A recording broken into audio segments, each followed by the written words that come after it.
నమస్తే. ఈరోజు పెనుబల్లి మండలం గంగతైపాడు గ్రామానికి చెందిన లంబాడా సంఘం రాష్ట్ర అధ్యక్షుడు మరియు పీసీబీ డైరెక్టర్ అయిన మాలోతు రాధాకృష్ణ గారు మన ముందున్నారు. వారిని ప్రస్తుతం మన రాష్ట్ర ప్రభుత్వ పరిపాలన విధానం గురించి, కాంగ్రెస్ పార్టీ గురించి ఈరోజు వారితో ముచ్చటించడానికి మనం ఇక్కడ ఉన్నాము. నమస్తే సార్. నమస్కారం అండి. సార్, కాంగ్రెస్ ప్రభుత్వం ఏర్పడి ఇప్పటికి 16, 17 నెలలు కావస్తుంది. ఈ యొక్క ప్రభుత్వం యొక్క పనితీరు ఎలా ఉందంటారు? ఈరోజు చెప్పాలంటే మన రాష్ట్రంలో కాంగ్రెస్ ప్రభుత్వం ఏర్పడి 15 నెలలు అవుతా ఉంది. రేవంత్ రెడ్డి గారి నాయకత్వంలో కాంగ్రెస్ ప్రభుత్వం చాలా మంచిగా పనిచేస్తూ ఉంది. ఎందుకంటే రాగానే అధికారంలో రాగానే ఫ్రీ బస్సు అని, కరెంటు 200 యూనిట్ల కరెంటు ఫ్రీ అని, రుణమాఫీ, ఈ 3 పథకాలు, మళ్ళీ డ్వాక్రా మహిళలకు రుణమాఫీ ఇచ్చారు. ఈ ప్రభుత్వం వచ్చిన తర్వాత ఏంటంటే జనాల దగ్గర కొన్ని పథకాలు పోతున్నాయి, కొన్ని పథకాలు చేరట్లేదు. కాకపోతే అది మనం చెప్పలేని పరిస్థితిలో ఉన్నాం. కానీ మేము కాంగ్రెస్ గవర్నమెంట్ చేసే పనులు మాత్రం చాలా బాగున్నాయి. పోయిన పార్టీ బీఆర్ఎస్ పార్టీ చేసిన దానికంటే చాలా గొప్పగా చేస్తుంది.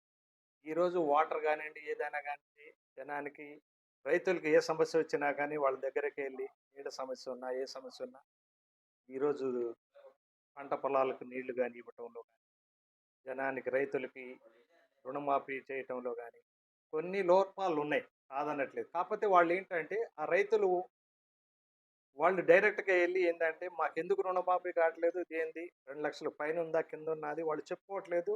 వాళ్ళకి ఏవో వాళ్ళ పరిస్థితి, వాళ్ళ దగ్గరికి వెళ్ళిన తర్వాత వాళ్ళు మాకు హానీలో ఉన్నాయా, పాస్బుక్లు ఉన్నాయా అనే సమస్య వాళ్ళు చెప్పుకోవట్లేదు. చెప్పుకుంటే వాళ్ళకి చెప్పుకున్న ప్రతి ఒక్క రైతుకు రుణమాఫీ అవుతుంది. ఒకవేళ కాని రైతులు కూడా మా మంత్రివర్యులు తుమ్మల నాగేశ్వరరావు గారు అది కూడా చేస్తానని చెప్పారు. వాళ్ళు ఎందుకంటే దృష్టికి రాకుండా మాకు రాలేదంటే మనం ఏం చేయాలి? బ్యాంకులో వెళ్ళాలా, మాకు ఎందుకు ఆగింది, మా ప్రాబ్లం ఏంది, ఒక బ్యాంకులో ఉందా, 2 బ్యాంకులో, 3 బ్యాంకులో ఉందా అని ఆ రైతులు కూడా తెలుసుకోవాలి. తెలుసుకోకుండా మాకు కాలేదు అని ఇప్పుడు ప్రతిపక్షాలు ఏంటంటే మేము చేసాము, వాళ్ళు ఏం చేయలేదు, అధికారంలో ఉండి అంటారు. 10 సంవత్సరాలు అధికారం ఉండి వాళ్ళు లాస్ట్కి చూపించిందంటే 1,00,000 కోట్లు అప్పు చూపించారు ఇవాళ కేసీఆర్ గారు. అది ఎవరైనా చూస్తున్నారా?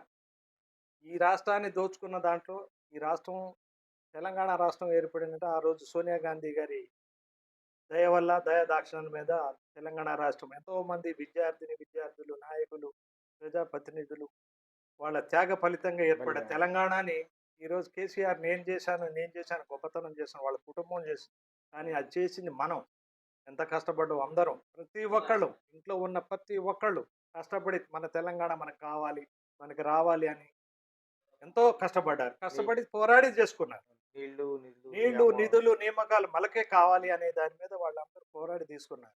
ఈరోజు దానికి కేసీఆర్ వచ్చి 10 సంవత్సరాల క్రితం నేనే చేశాను. ఏంటి ఆయన చేసింది? వాళ్ళ ప్రభుత్వంలో వాళ్ళ ఇంట్లో ముగ్గురు వ్యక్తులు బాగుపడటానికి ఈ రాష్ట్రాన్ని దోచుకున్నారే తప్ప చేసింది ఏమీ లేదు. ఈరోజు అదే ప్రజలు, లేదు కాంగ్రెస్ ప్రభుత్వం, సోనియా గాంధీ గారు, ఈ రాష్ట్రం రాహుల్ గాంధీ గారు కాంగ్రెస్ పార్టీ తెలంగాణ రాష్ట్రానికి ఇచ్చింది కాబట్టి మనం తెలంగాణకి న్యాయం చేయలేదు, ఇంతకు ముందు ప్రభుత్వం తెలంగాణకి న్యాయం చేయలేదని టీఆర్ఎస్ ప్రభుత్వం మళ్ళీ కాంగ్రెస్ మనకు అధికారం రావాలా, కాంగ్రెస్ కావాలని కాంగ్రెస్ని గెలిపించుకున్నారు. కానీ కాంగ్రెస్ ప్రభుత్వం రాగానే రైతుకి ఎకరానికి 15,000 ఇస్తామని చెప్పి రేవంత్ రెడ్డి గారు చెప్పారు. మరి ఇటీవల ఎకరానికి 6,000 లెక్కే వేశారు. మరి దాని మీద రైతులు కొంచెం ఉన్నారు కదా. వాళ్ళు కూడా చేస్తున్నారండి, అది కూడా అవుతుంది. 6,000 రూపాయలు ఆల్రెడీ వేశారు. విడతకు 2 ఎకరాలు, ఎకరం చొప్పున నడుస్తుంది. 4 ఎకరాలు, 5 ఎకరాలు, 10 ఎకరాల వరకు వేశారు. మిగతాది కూడా ఈ నెలలో అది కూడా అంటే 15,000 ఇస్తున్నానని 15 అంటే ముందు విడతగా, ఎందుకంటే బడ్జెట్ లోటు ప్రాబ్లం ఉంది కాబట్టి సరి చేసుకుంటూ అది కూడా విడుదలవుతుంది. దానికి వ్యవసాయ శాఖ మంత్రులు గారు చెప్పారు, తుమ్మల నాగేశ్వరరావు గారు, అవి కూడా మేము విడుదల చేస్తున్నామని. ప్రభుత్వం రావటం కోసం ఎన్నో పథకాలు చెప్పారు. 6 పథకాలు, ముఖ్యంగా 6 గ్యారంటీ పథకాలని పెట్టారు. అసలు బడ్జెట్ అంచనా లేకుంటే ప్రభుత్వం ఇలా డిజాల్వ్ అయ్యిద్ది, ఎంత దారుణమైన పరిస్థితిలో ఉందని తెలియక ఖజానా చెప్పారా? లేకుంటే ఏదైనా చేసి ఇవ్వగలుగుతాం అనే ధైర్యంతో చెప్పగలిగారంటారు మీ కాంగ్రెస్ నాయకులు? ముందుగా ఏమైందంటే బడ్జెట్ ఉందని ఈ రాష్ట్రాన్ని చేయొచ్చు అనే దాని మీద కాంగ్రెస్ ప్రభుత్వం ముందు రేవంత్ రెడ్డి గారి నాయకత్వంలో ఈ జిల్లాలోనే ముగ్గురు మంత్రివర్యులు ఎక్కడా లేదండి. ఈ రాష్ట్రం ఏర్పడిన తర్వాత ఈ జిల్లాలోనే ముగ్గురు మంత్రివర్యులు ఉన్నారంటే ఇక్కడ ఏ జిల్లాలో లేరు. ఎందుకంటే అది మన గొప్పతనం, మన జిల్లా చేసుకున్న పుణ్యము. అది మన తెలంగాణ రాష్ట్రంలో ముగ్గురు మంత్రివర్యులు ఒక జిల్లా నుంచి ఉండడం అంటే చాలా అరుదైన కార్యక్రమం. దానికి ముగ్గురు కూడా సమర్థులే ఉన్నారు. దీంట్లో ఎవరు ఇది తీసివేతగా లేరు. అలాంటివి దాంట్లో ఏంటంటే బడ్జెట్ ప్రాబ్లం వల్ల బడ్జెట్ వస్తూ ఉందండి. రాదు అని కాదు. కేంద్రంలో బీజేపీ ప్రభుత్వం ఉంది కాబట్టి మనకు కొంచెం ప్రాబ్లం అవుతుంది. వాళ్ళు ఏంటంటే మేము పథకాలు ఇస్తున్నాం అంటున్నారు కానీ మనకి ఇవ్వట్లేదు. ఇటీవల కేంద్ర మంత్రి నిర్మలా సీతారామన్ గారు మాట అన్నారు తెలంగాణ గురించి. అసలు తెలంగాణ అస్తవ్యస్తంగా ఉంది ఆర్థిక పరిస్థితి. ఈ పథకాలు ఏంటి ఇవన్నీ ఏంటి అని చెప్పేసి కొద్దిగా గారు విధంగా మాట్లాడారు. దాని మీద మీ స్పందన ఏంటి? అది అంతా అబద్ధం అండి. అంతా అంకెల గారడియే గానీ కేంద్ర ప్రభుత్వం నిర్మలా సీతారామన్ గారు చేసింది ఏమీ లేదు. వాళ్ళు ఇచ్చింది ఏమీ లేదు. తెలంగాణ రాష్ట్రంలోనే ముగ్గురు మంత్రులు ఉన్నారు. కేంద్ర మంత్రులు ఉన్నారు. కిషన్ రెడ్డి గారు ఉన్నారు. బండి సంజయ్ గారు ఉన్నారు. ఏంటి వాళ్ళు చేసింది? వాళ్ళు ఏం చేశారు చెప్పమనండి. మేము అది చేసాం, ఇది చేసాం అంటారు. ఏది చేసింది? మరి ఏది మన ఒక ప్రాజెక్ట్ అనేది మేము మనం కట్టే తీసుకొచ్చామని జీఎస్టీని గాని కనీసం మనకు రిటర్న్ ఇవ్వటానికి కూడా అభ్యంతరం పెడుతున్నారు. దీని మీద కాంగ్రెస్ పార్టీ పోరాటం చేయబోతుంది. మేము చేయదలుచుకున్నామండి దీని మీద. ఎందుకంటే జీఎస్టీ, సీఎస్సీ అన్ని తీసేస్తామని ఏది తీసేయలేదు. సీఎస్సీ కాదు అన్ని ట్యాక్స్‌లు ఏస్తున్నారు ఇప్పుడు. సీఎస్సీ, జీఎస్టీ కాదు. జీఎస్టీ కూడా ఏస్తున్నారు. ఈ ట్యాక్స్‌ల వల్లే జనానికి తెలవట్లేదండి.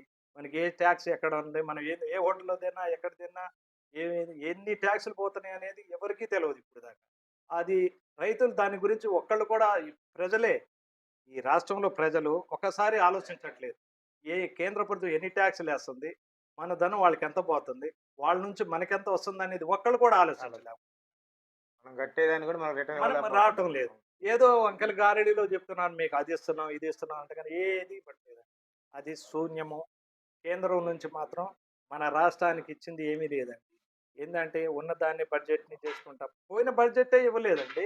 పోయిన రాష్ట్ర ప్రభుత్వం చేసిన అప్పుల్ని తీర్చడానికే ఇంకా ముందుకు రాలేకపోతున్నాం. ఇప్పుడు ఈ చిన్న చిన్న కార్యక్రమం ఇప్పుడే మా ప్రభుత్వం వచ్చి 15 నెలలు అవుతుంది. ఇంకా 4 సంవత్సరాలు ఉంది. ఇక చేసుకుంటా పోతున్నాం. ఒకసారి చేయమంటే ఎలా చేస్తారు? 10 సంవత్సరాల్లో చేయనోళ్ళు 15 నెలల్లో ఎలా చేస్తారు? అడిగటానికైనా ప్రతిపక్షం వాళ్ళకైనా కనీసం ఉండాలి. ఇప్పుడు మన సత్తెపల్లి నియోజకవర్గంలో గెలిసి గెలిచిన మన మట్టా రాగమయ్య గారు, వారి భర్త గారైన దయానంద్ గారు కూడా ఇద్దరు కూడా ఈ యొక్క ఎమ్మెల్యేలాగా ప్రజల్లోనే అంటే ఆయన గెలవకపోయినా ప్రజల్లో ఉంటున్నారు. మేడం గారు కూడా తిరుగుతున్నారు. వారి పనితీరు ఎలా ఉందంటారు ఈ సంవత్సరంన్నర కాలంలో? ఒక విషయం చెప్పాలంటే అండి, ఇప్పుడు దాకా ఈ 75 సంవత్సరాల రాజకీయంలో మేము కూడా ఈ 15 సంవత్సరాలు చూస్తా ఉన్నాం.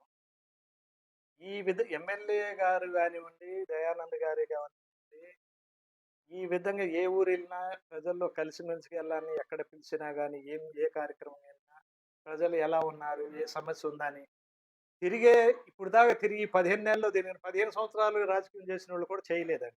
ఆ పని అయితే చేస్తున్నారండి వాళ్ళు. వాళ్ళ ఇంట్లో కూడా ఆయనకి కష్టం ఉన్నా కూడా దయానంద్ గారికైతే మనం చూడు ఒక రాత్రి 1 గంట, 2 గంటల దాకా కూడా పాపం కూర్చొని పని చేస్తా ఉన్నారు. మేడం గారు కూడా, రాఘవయ్య గారు కూడా పాపం ఎంత కష్టం వచ్చినా గానీ ఆమె కూడా రాత్రి 12 గాని, 1 గంట. అసలు ఇలాంటి మాకు తెలిసిన వరకి సత్తుపల్లి నియోజకవర్గం నేను 70 సంవత్సరాల నుంచి చూస్తున్న వచ్చిన ఎమ్మెల్యేల్లో ఈ విధంగా తిరిగిన ఎమ్మెల్యేలు ఎవరు లేరండి. ఎవరు ఏ విషయం వచ్చినా, ఏ ప్రాబ్లమ్ వచ్చినా గానీ, ప్రాబ్లమ్ అంతా అన్ని ఊర్లోనూ ఉన్నాయి, అన్ని పార్టీల్లో ఉన్నాయి. ఆ పార్టీలో కూడా లేదని చెప్పట్లేదు. కానీ అందరినీ సమన్వయంగా చేసి, ఈ విధంగా నడుపుతున్నారంటే ఆయన ఒక హ్యాండ్స్ ఆఫ్‌గా చెప్పుకోవచ్చండి.